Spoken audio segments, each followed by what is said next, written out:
Какво се крие зад името, изписано на табелката на улица Васил Румов в Пловдив, Европейска столица на културата, 2019 година?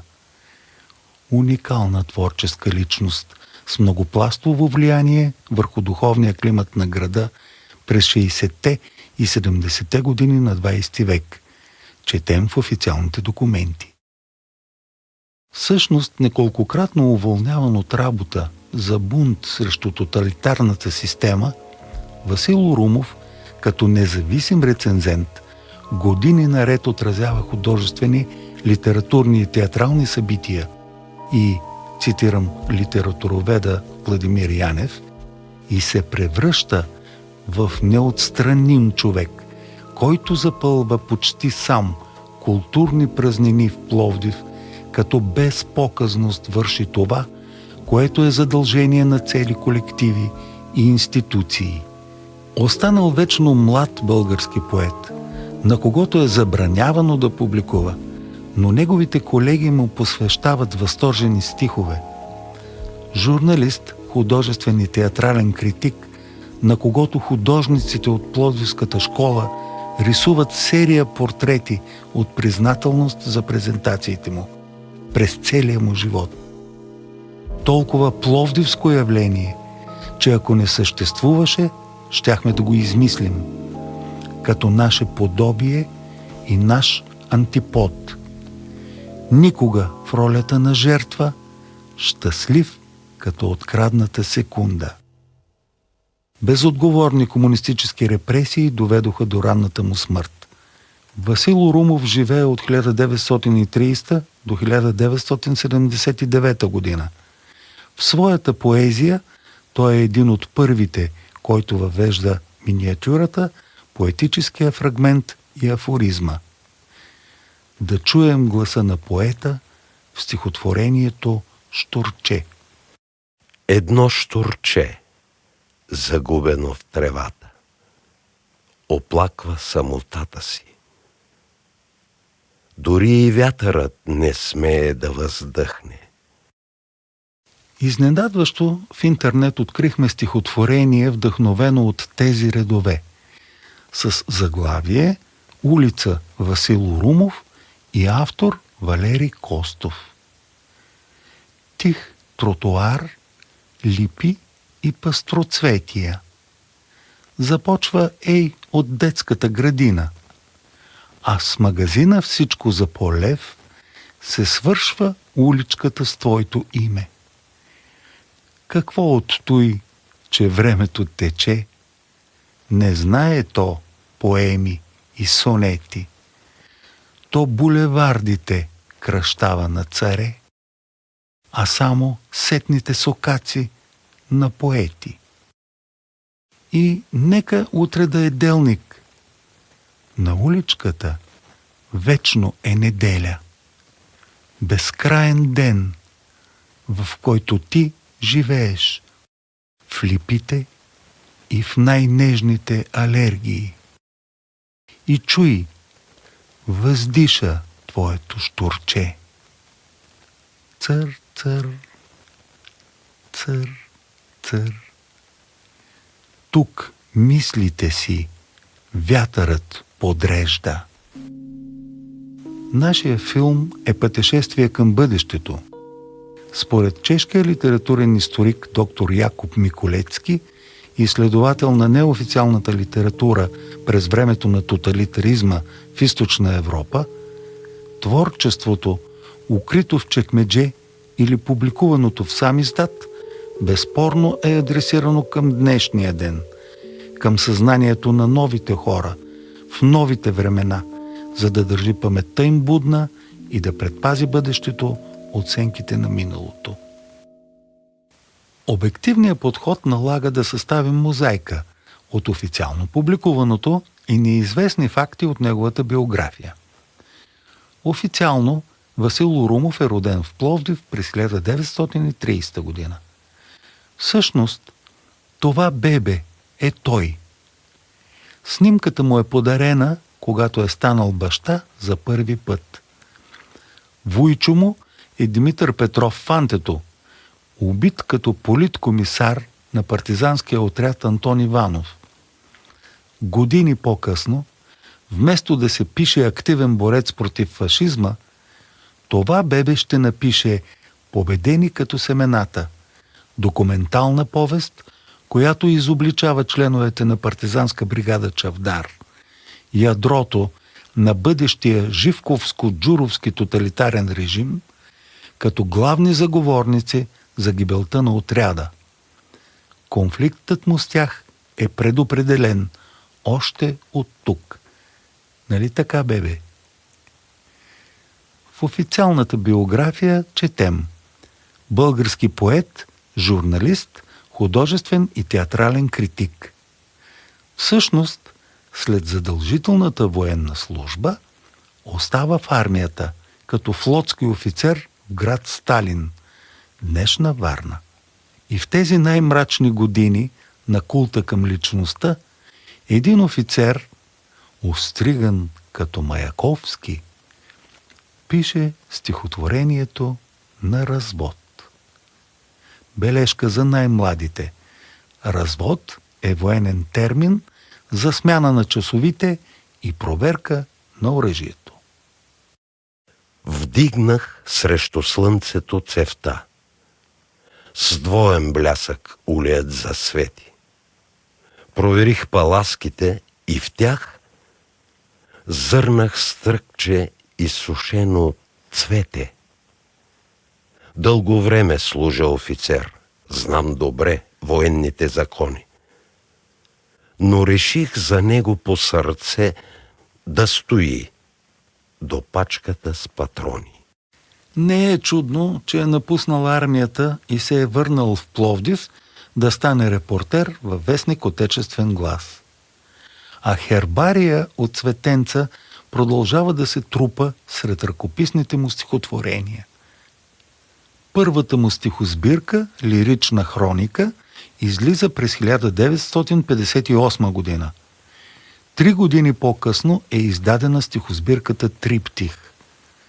Във времената, когато в родната култура шестват работници-попотници, етекезесарки с ракойки, неговите стихове изненадват. Мъдрост крие всяко стръкче.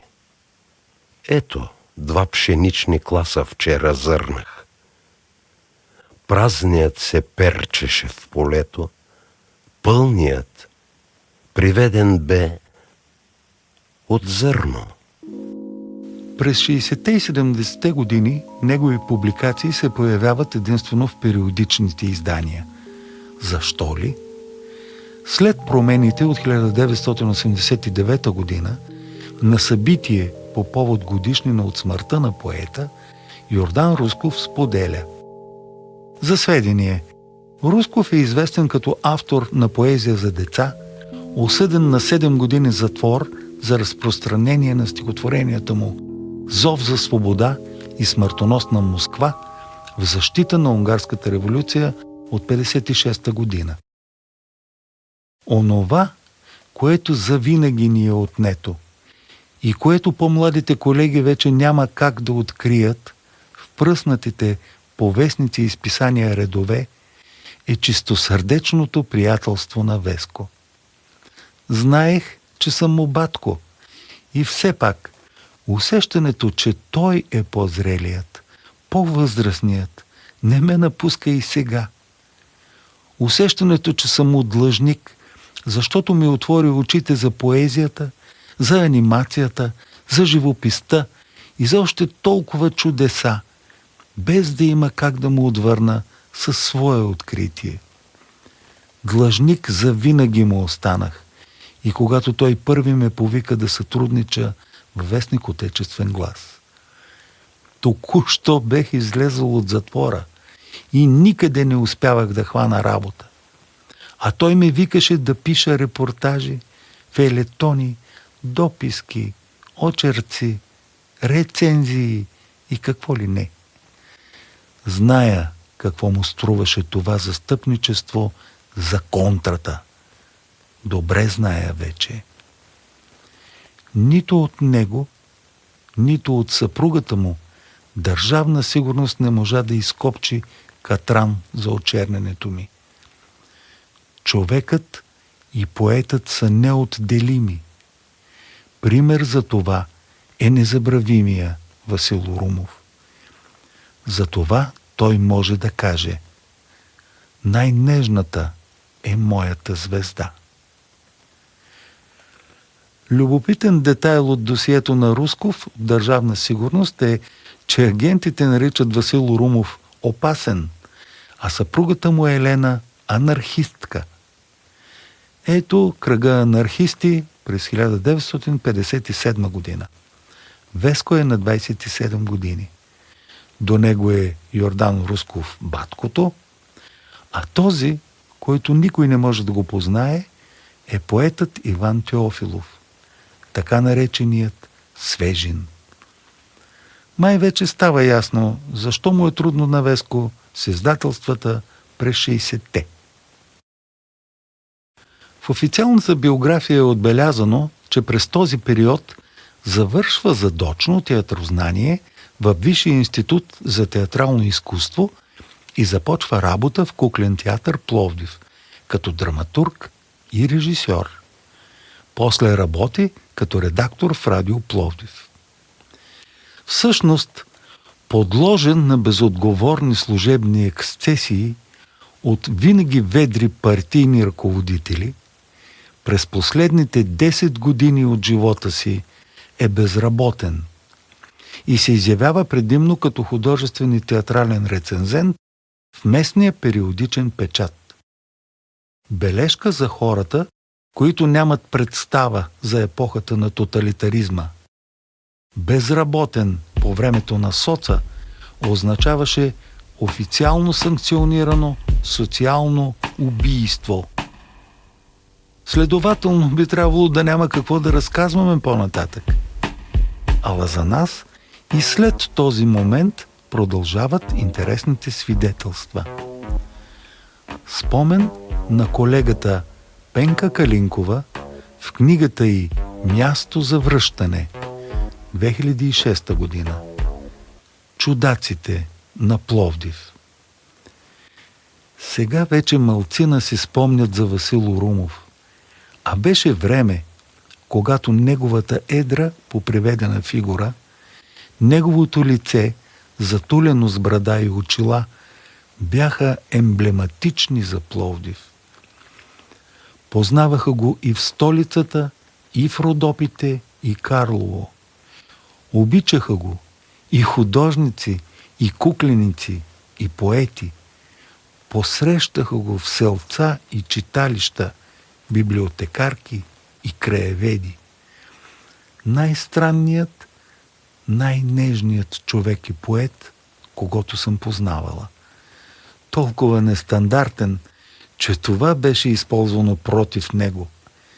Шефа на радиото, Колевски, беше забранил той да влиза в Радио Пловдив, докато не си обръсне брадата. И не го пускаха. Налагаше се ние да записваме предаванията му. А той бродеше из региона, в сняг и дъжд, с вълнената си прихлупена шапка и носеше оттам блестящите си словесни зарисовки, които моментално се разтваряха в ефира. Ще добавим. Дори като вестникарски репортер има уникален творчески подход. Материали по банална тема като жътвата илюстрира с оригинални скици, поръчани по-приятелски на бай Злати Бояджиев. Виждаме важен штрих от неговото светоусещане.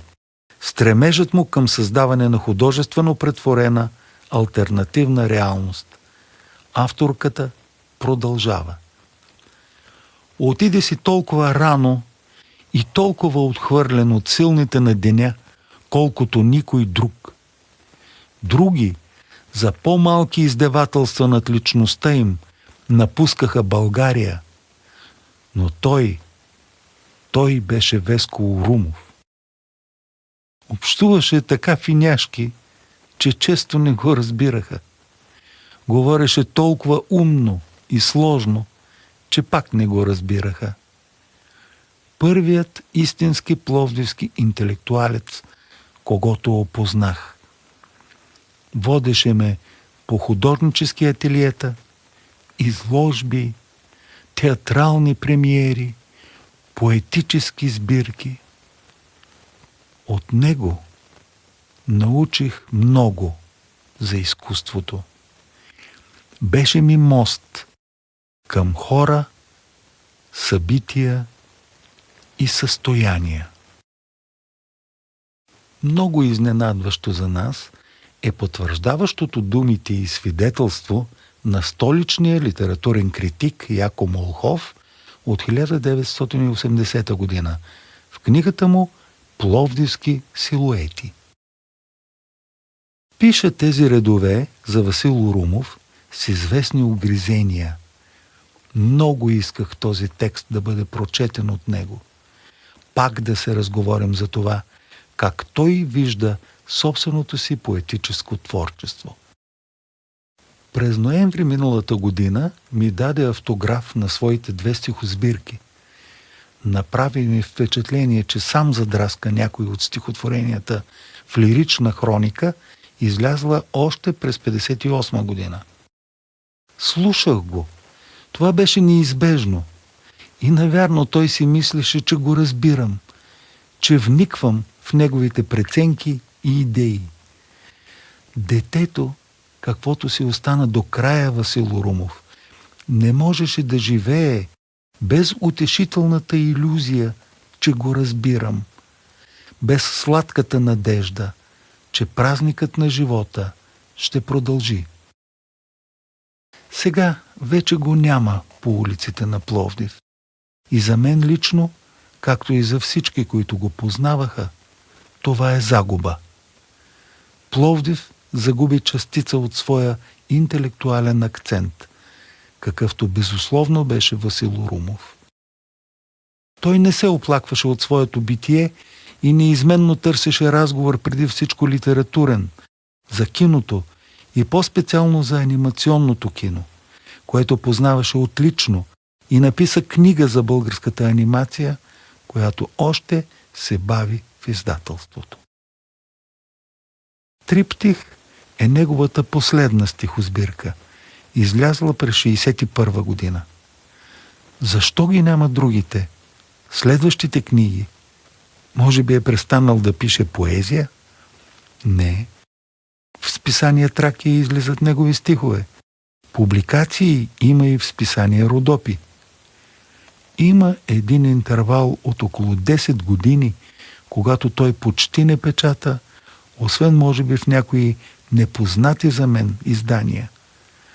Питам се защо? Не знам, но знам, че през всичките тези години аз се срещах с поета Васил Урумов, защото той беше поет. Олекват думите.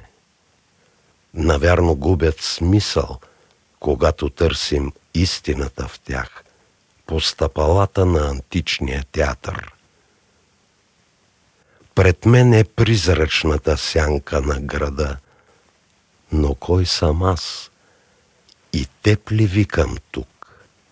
Спокойно, като римски гладиатор, залязващото слънце ме пронизва с един безкрайно милосърден лъч. Така пише той за своя античен театър. Но сега разбирам, че него го е пронизвал съвсем не милосърден лъч. От всички пловдивски поети той е най-пловдивският, защото обичаше този град. Наричаше го този град с осанката на Бог. Беше му синовно предан и може би за това бродеше по него като захласнат. Бих искал да имам едно томче негови избрани стихове, за да мога винаги, когато разлиствам страниците, да чуя гласа на Васил Урумов, гласа на Пловдив. Ако за някои колеги и критици споменът води към представата за чудака, който захласнато броди из един художествено преобразен Пловдив, приятелите му го описват с думата чудотворец. Йордан Русков продължава. Васил Урумов бе сред онези пловдивски ерудити, които даваха специфичен вкус и цвят на града. Малко ги забелязваме, обидно малко. А те дават физиономия на времето, в което живеем. Физиономията на един град я дават непредставителните сгради и още по-представителните чиновници, а хората на духа, интелектуалците. Чудно, удивително чист и прям, дори когато упрекваше отсрещния, той не го наскърбяваше. Аз не зная как става това. Прям, без да те засегне, без да можеш да му се разсърдиш за откровенността. За това на Васил Урумов и малцината му приятели пловдивската литература дължи надрастването си от любителските кръжоци към професионализма. Онези хора разчистваха сред сметища от догми място за утрешната духовна градина на Пловдив. А ние, Господи, как живеем днес, окопани в собственото си творчество, глухи за отсрещната реч, чужденци в света на театъра и музиката, слепи за постиженията на художника, угрижени единствено за собствените си тиражи. Той, наопаки, знаеше всяка страница на пишещия събрат, всяка роля на любимите приятели артисти, всяка още ненарисувана картина на пловдивските художници. Умееше да се радва като дете на чуждия успех, защото дълбоко вярваше, че изкуството не е лична влогова книжка, а огромно, пъстро цирково шапито, под което има място за всички, искрено вярващи в чудесата на магията. Живееше доверчиво, сам пътуващ фокусник сред събратя чудотворци, без да си дава сметка, че посредствеността не прощава на доверчивия талант. Догматиците и лакеите на тоталитарната система не понасяха неговата мисловно-естетическа самостоятелност. Дори се дразнеха от външността му. Спомняте ли си, не беше чак толкова отдавна, когато постовият пред Радио Пловдив не го допускаше до работната му маса, защото е с брада. Но нито безработицата, нито неотпечатаните му ръкописи не бяха в състояние да изкривят характера на поета, жизнеността и добротата му. Той целия остана в стиховете си. Усещане за пролетно разсъмване в един пречупен стрък на Минзухар.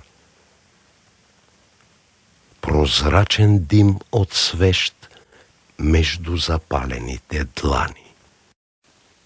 И по пръснатите из периодиката четиристишия личи как страданието е доизваяло артиста. Когато плача, мразя да се крия. Скръбта ми нека всеки разбере, но сам с юмруци сълзите си трия. Очите ми да виждат по-добре. Художникът се отличава от останалите хора. Страданието заслепява хлебоеда. Недоимъкът овълчва човечеца. Но Веско мина през страданието на кратките си години като очаровано дете, за да почувстваме, уви, след смъртта му, че до нас е вървял един чудотворец. Кажат ли, че вятърът умира сам на някой недостигнат връх, тръгнал бих по неговата диря да му дам последния си дъх. Ей, хора, говорим за времена, в които още се печатат стихове като «В щата Чили веселия негър Джим убили». Нека видим как изглежда поетът, чудак или чудотворец в спомените на младите тогава литератори. Поета Николай Заяков през 1990 година пише в списание Тракия «Модерните времена на Васил Урумов». Веско. Още е пред очите ми привидно уморената, привидно прегърбената фигура на поета. Той изкачваше всяка седмица стълбите към редакцията на вестник «Комсомолска искра», където работех тогава, за да донесе поредния си опус. Думата е точна, защото Васил Урумов музицираше, когато пишеше. Но между отгласите за театрални и книжовни събития, между някое кафе в млечния бар, той не спираше да пише новаторските си стихотворения, новаторски, защото бяха мъдри. Надникнах в много тайни на небето, ала езикът на пръста не разгадах. От него се научих да мълча. Невежи чиновници и номенклатурни некадърници се опитваха да го поучават. Всеки понеделник се получаваше нареждане да не се печата Васил Урумов. И всяка сряда неговите неща се предлагаха, като стихотворението «Соло тромпет». Тромпетът е разпънат върху кръст. Мълчи и слушай. Ах, тия маси, димът над масите. Защо не са отворени прозорците? Ревюто върху лед е превъзходно. Салатата от гъби крие смърт. По-вкусен е панираният мозък. Защо не са отворени прозорците? На дансинга танцуват с маски. Тромпетът е разпънат върху кръст.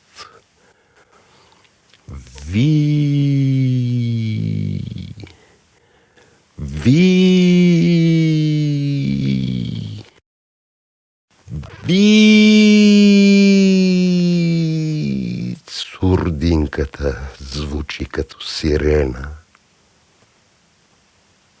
Сирената е с люспи от сребро. Тези стихове излизаха трудно, защото бяха мъдри и талантливи и защото бъркаха в художествения живот на Пловдив, превърнат в запазен периметър за нехудожествени личности. Всичките вкупом ненавиждаха Урумов и онова, което той пише. Усмихвай се на подлостта и предизвиквай мълниите с песни. В кръвта ти търпеливо зазорява надеждата за утрешния ден. Да, тези стихове са първото, което дадоха модерните времена на пловдивската поезия. За всеобщо удивление те продължават да бъдат модерни. И пак защото са умни. Отпуснатата тетива на слънцето трепти над овъгленото стърнище. Невидими щурци възпяват безсмъртието на тревата. Всички ние, малко глуповати и самовлюбени, все още се възторгвахме и вярвахме, че ще дойде ден. Но за Веско този ден беше дошъл. Той живееше и дишаше свободен. Живееше умно и разпиляно. Пишеше стиховете си свободно и с вяра в успеха им. Завинаги, когато си отида, една сълза ще моли да се върна. Но ако все пак нещо ми попречи, не вдигай своя поглед към звездите. Бих искал да съм въздуха край теб, поне едничка глътка. Той ми стига.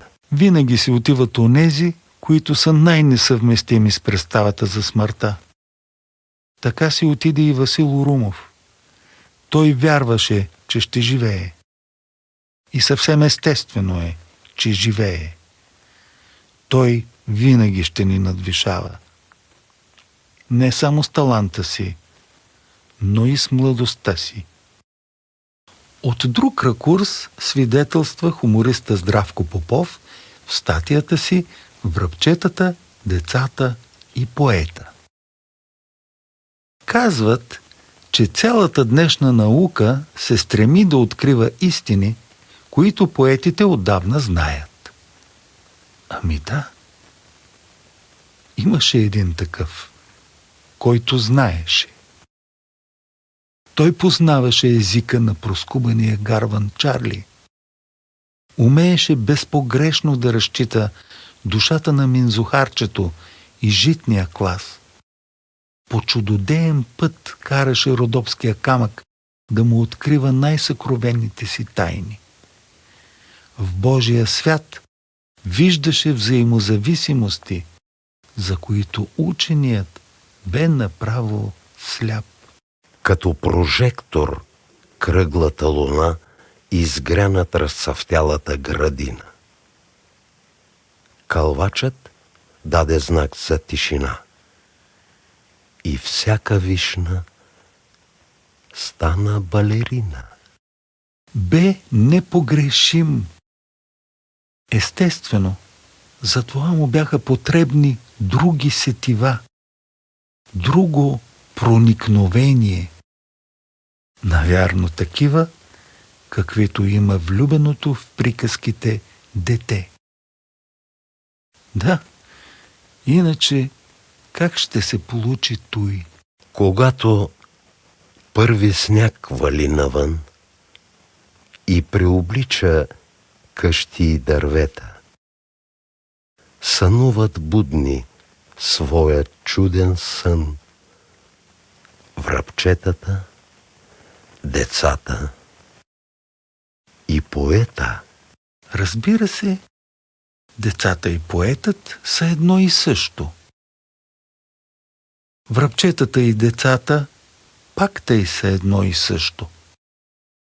А поетът и връбчетата сигурно. Всички те съставят една неясна нам общност, за която Бог предпочита да се грижи пряко. Поетът страдаше от нелечима болест, наречена доброта. Но при него проявленията й бяха екстремни. Сбъркаш веднъж, не знаеш добре как стоят работите с този човек, да му поискаш 5 лева назаем. Уви, това се оказваше фатално. От тук нататък, всеки път, щом те срещнеше, с маниера на сомнамбул, поетът заблъскваше по джобовете си, изваждаше банкноти и те улавяше със свободната си ръка за дрехата, а от безразборния порой слова ставаше ясно, че е получил хонорар от радиото. Какъв ти хонорар от радио Пловдив? Та нали и той пишеше за стотинки. А на всичкото отгоре да напише това: към приятелите. Добро и зло така са вплетени дълбоко в моята душа, че сам не мога, помогнете ми, пред никого да не греша. Цитираните тук стихове са по памет. Поетът не ги публикува. Защо? Това не знаем. Можеш ли да го разбереш такъв? Да, имаше такъв поет.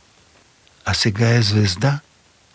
Минзухарче, душа на връбче. Той пак е поезия. Значи е тук. За поета тази доброта е била напълно естествена. Особеното сетиво за разпознаване на онази неясна нам общност също. В архива е останало уникално свидетелство от младия тогава Радой Ралин. Васил Урумов е единственият рецензент, осмелил се да отрази сатиричния му сборник с епиграми "Безопасни игли", илюстриран, разбира се, от Борис Димовски. От благодарност Радой Ралин му подарява екземпляр от книжката с уникално посвещение, персонално съчинена епиграма с заглавие "Изумителна биография". Ще бъдеш непризнат талант като поет, като критик, щом вече станал си гарант на някакъв си сатирик. Радой Ралин. Пророческо, нали? Но сагата продължава. Като поощряваш палавниците, те пак правят бели. Двойката Ралин-Димовски издават люти чушки, пак изпадат в немилост, пак са цензурирани и пак наказателно безработни. И точно в този момент Васил Урумов, драматург и режисьор в Кукления театър в Пловдив, кани Борис Димовски като гост-сценограф на своя спектакъл "Хитрушко", автор Иван Теофилов. Сцената събира врабчетата, децата и поета. Режисьорът прилага непрактикуваната до тогава методология да изградят визията на спектакъла по рисунките на мълчугани от детските градини, на които разказват баснята, създадена от автора, казва официалната критика. Така се раждат неповторимите скици на Борис Димовски. При работата над спектакъла са използвани материали от часовете по естетическо възпитание, провеждани в целодневна детска градина "Комуна", пише в програмата на спектакъла. Можем само да се досещаме какво са обсъждали помежду си тези двамата. Например, персонажът на Лъва е шарж на Павел Матев, тогавашния председател на Комитета за култура, чиновник с ранг на министър, главен цензор на републиката. За поета в театъра с кукли като в мозайка се събират всички елементи, необходими за магията на творчеството. Говориш на бъдещето, децата, създаваш друго, приказно време. Фантазираш нов свят и парадоксално тази реалност става толкова истинска, че се налага да съобразяваш морала на действителния си живот с нея. Но Твореца обръща поглед и към по-зрялата публика. Естествено, сигурен е, че във всеки човек е съхранено зрънце от детската сетивност и копнеж. В албума с театрални спомени е отбелязано, че сред първите куклени спектакли за възрастни е неговият "Нощният дилижанс".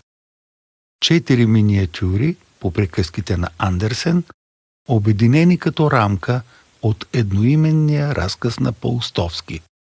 Сценограф е художникът Атанас Сгалевски. В официалния архив четем: пловдивските кукленици от онези години откриха един нов свят, очарователен и мъдър, изящен и страшен. Тогава младите ни режисьори и актьори не просто доведоха в България европейското куклено изкуство, но и сами се равниха по най-значимите му постижения. Но, както вече беше казано, посредствеността не прощава на доверчивия талант. Поне 2 от колегията на Художествения съвет на театъра, цензурен орган по онова време, са сътрудници на Държавна сигурност. Това естествено води до конфликти, но умишлено няма да навлизаме в подробности, нито ще се изкушим да правим творчески анализ на постановките. Ще се доверим на рефлекса на поета. Монолог на куклата. Нахални плъхове танцуват вечер по всички ъгли с дъх на нафталин. Душата ми е дървено човече, мечтае скришно в бабиния скрин. Но ти не идваш с пламъче надежда да ме спасиш от студ и самота. Заета си с уроците изглежда. Какво пък? Има толкова неща, с които мога да се забавлявам. Лулата, шаха, златното пенсне, албумът с подвързията корава или писмата в розов плик поне.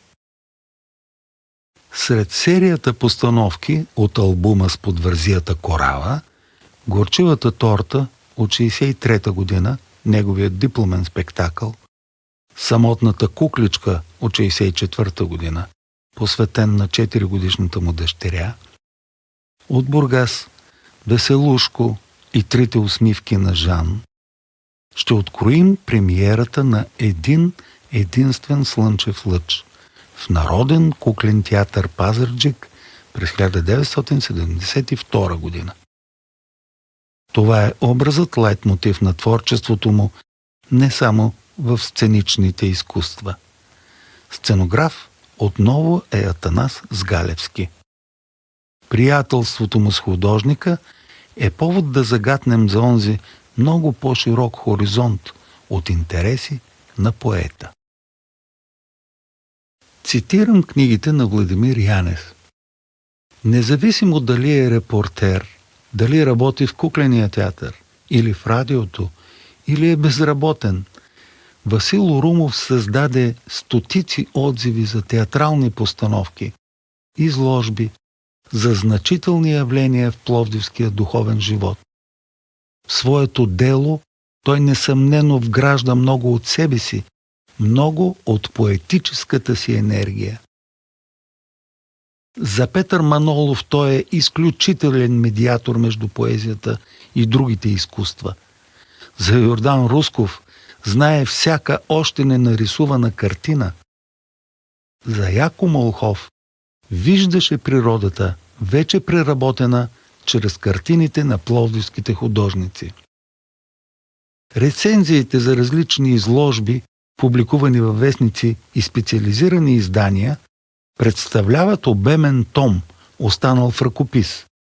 Подготовка на книга за художниците от Пловдивската школа.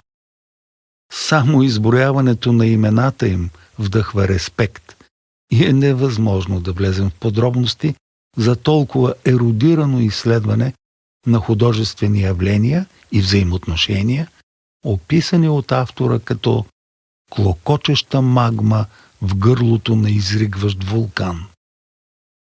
Впечатляващото е, че художниците му отвръщат с подобаващ жест на признателност. Серия портрети на поета по различно време и в различни състояния през целия му живот. Те не си падат по официалните словесни изявления. И в тази пъстра галерия от творчески впечатления се създават приятелства, в които общуването се простира отвъд думите.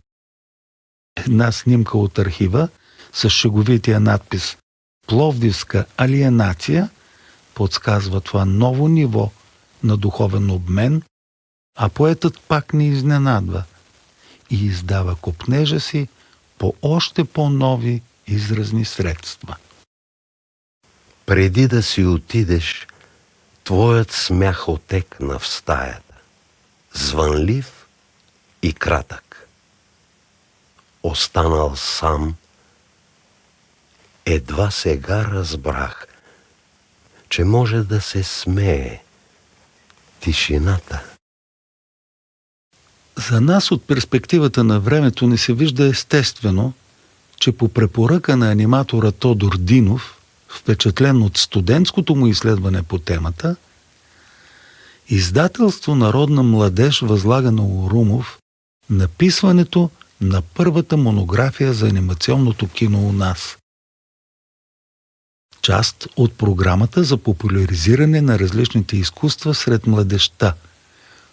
От същата поредица е Пътешествие в театъра на Леон Даниел. Професия аниматор излиза посмъртно, 4 години след написването си.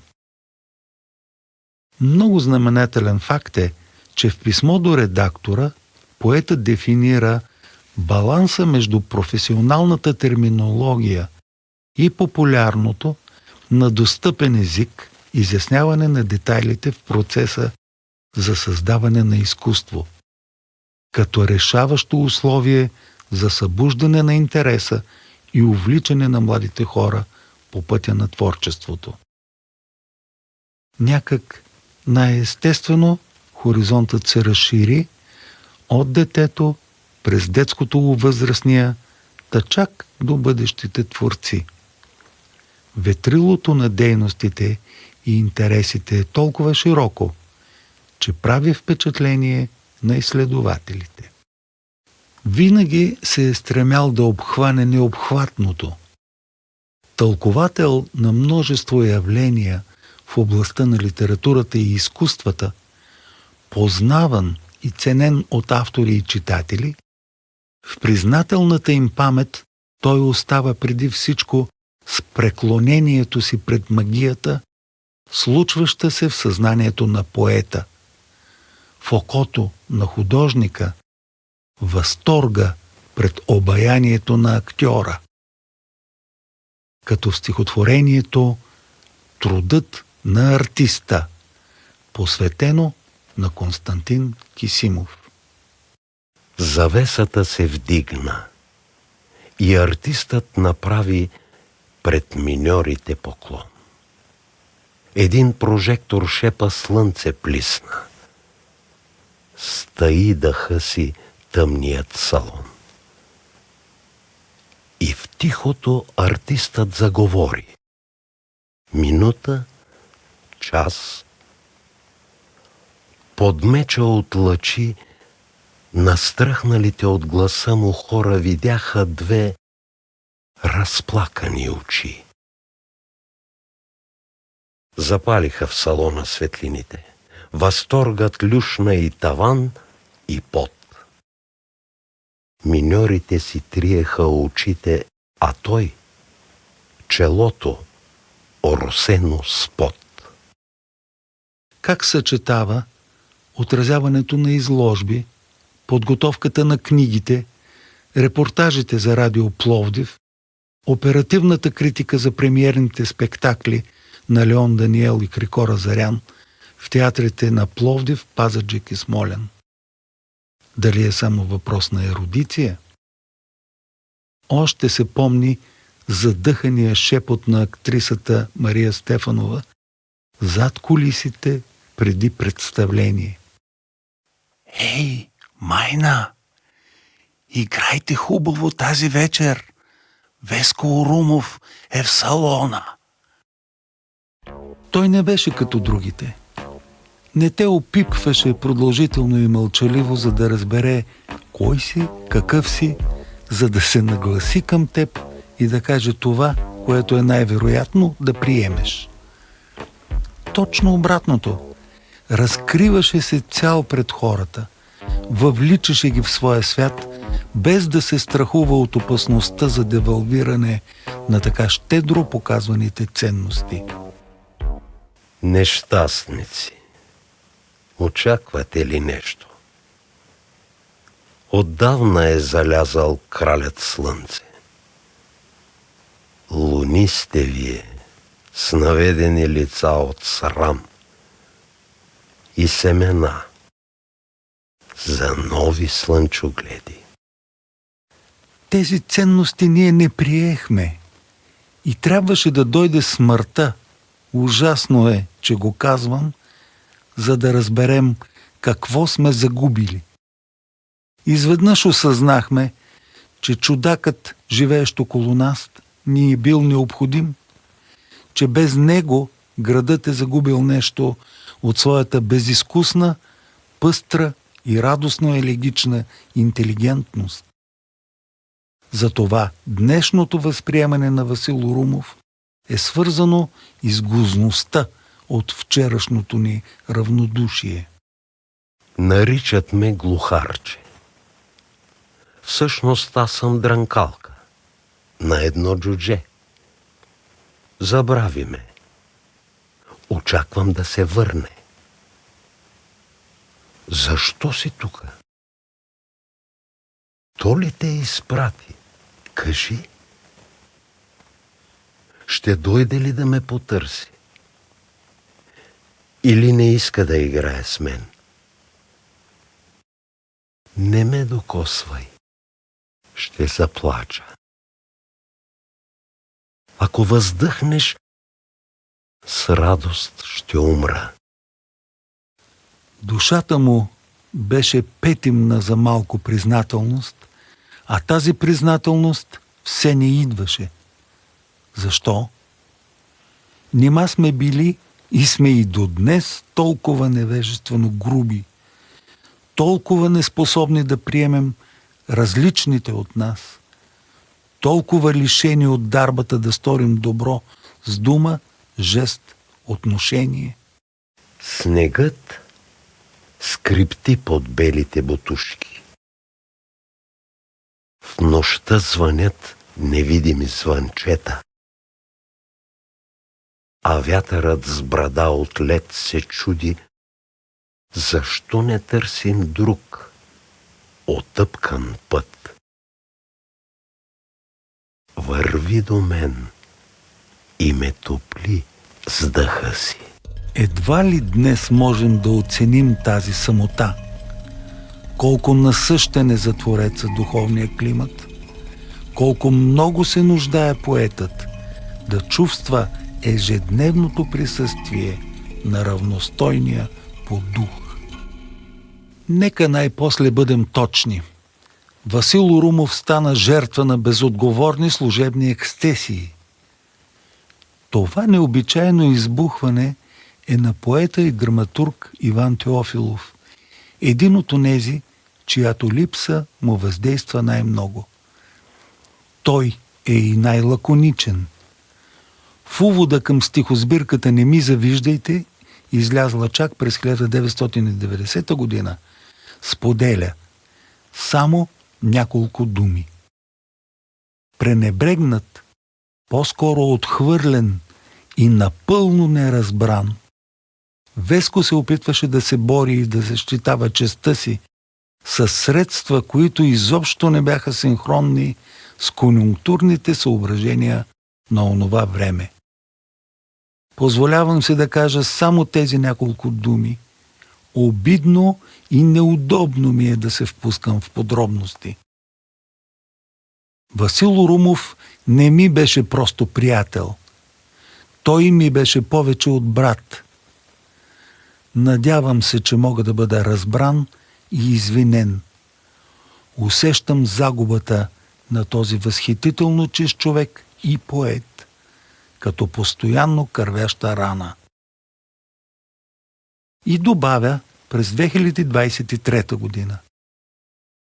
Но най-голямото му качество, а може би и ахилесовата му пета, беше неговата развита до крайна степен, понякога необяснима с размерите си почтенност.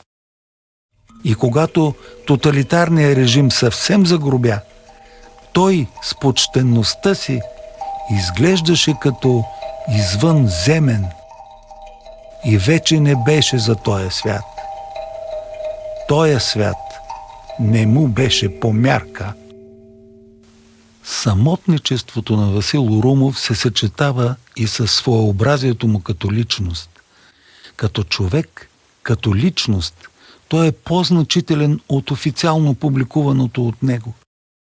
Богатството, разнообразието и дълбочината на идеите му много повече от възможностите за тяхното обществено признание. Точно тази творческа самота го подтиква инстинктивно да трансформира именно себе си в онзи посредник, така жизнено необходим за всеки творец от всяка гилдия, и да стане тълковател и душеприказчик на пъстра палитра от личности в областта на поезията, живописта и сценичните изкуства през зловещо идеологизираната епоха на соцкултурата. Но най-голямото престъпление на тоталитаризма е посегателството срещу интелигентността на нацията и нейната способност да отличава фактите от фалшификациите на историята. Самото намерение на Васил Урумов да освети факти около гибелта на партизанския отряд Антон Иванов вбесява крепителите на тоталитарното статукво. Само намекът за вероятност на журналистическо изследване и хипотезата, че Антон Ивановци са умишлено пожертвани в името на разпределението на бъдещата власт е сигнал за яростни мерки. Скоро след доноса, че записва интервюта с още живи очевидци на събитията, той е мобилизиран в запас 48 годишен. Подложен е на серия от медицински прегледи и рентгенови изследвания, след което се разболява мистериозно и смъртоносно. Диагнозата според лекарите – левкемия с всички симптоми на лъчева болест. Ръкописът на Поведеникът семената е издаден чак през 1985 година. Постмортем, благодарение на съпругата му Елена Михайлова. Но в 1/3 от обема си, като събраните свидетелства са конфискувани и унищожени при чистката на държавния и партиен архив по времето на гласността и перестройката. Същата година излизат в сам издат част от неговите ръкописи в чекмедже. Стихосбирката е озаглавена поезия и е илюстрирана от сина му, Румен Урумов. Книгата е издадена в 30 екземпляра с твърда корица и съдържа 13 стихотворения и същия брой уникални линогравюри. И е преоткрита от доктор Якоб Миколецки в неговото изследване на неофициалната литература през тоталитаризма в Източна Европа. За стихосбирката не ми завиждайте, в която е предсмъртният му цикъл «Светът от ъгъла на болничната стая», му е присъдена награда Пловдив 1990 година. От тогава улица в неговия квартал Кършияка е кръстена на името му. Усещаха хората в този град, че дължат нещичко на човека, който узнал неподлежащата на обжалване присъда на болестта, писа до последния си миг и трагически гордо сподели в стихотворението «Жажда». Но в този омагьосан кръговрат спонтанно блика жаждата за творчество. Навярно тя е с много имена. За мен с едничко. Жаждата, която от изгрева до залеза люлее детинското хвърчило на мечтите. «Светът ни чака, пътят е пред нас», възкликна Васил Урумов преди смъртта си, за да я опровергае. От тук започна чудото. Не е ли вярно, че ние в разговори и внезапни спомени виждаме Веско съвсем ясно? Толкова ясно, като че ли след миг той ще се появи на главната улица. А след още миг очите му ще се втренчат с невинна слепота в нас. Имам повод да те почерпя. Намини към млечния бар.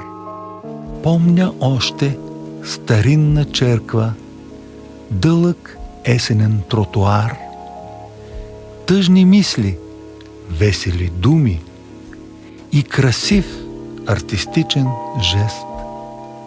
Закъснява Васил Урумов, а ми трябваше точно днес.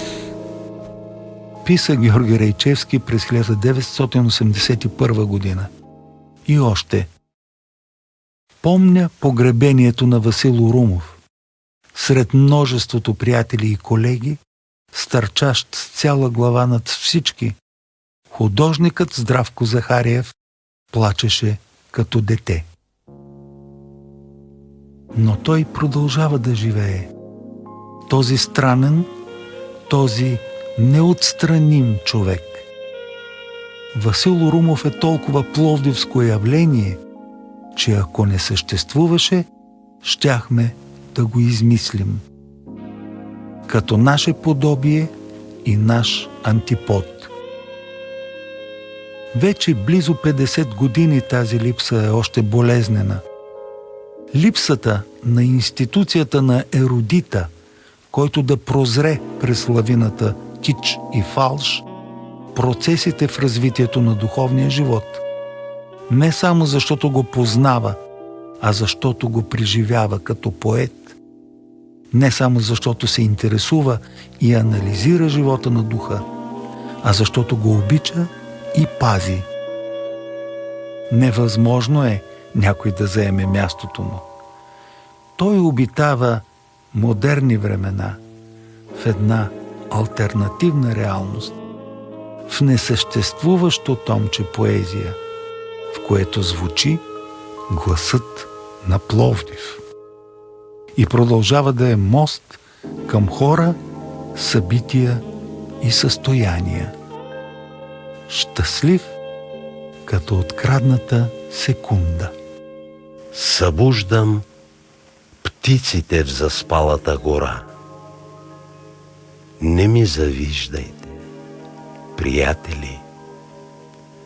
Безсъние навярно ме преследва. Творческият екип изказва своята благодарност към Фондация Пловдив 2019, Европейска столица на културата, за подкрепата при създаването на този филм.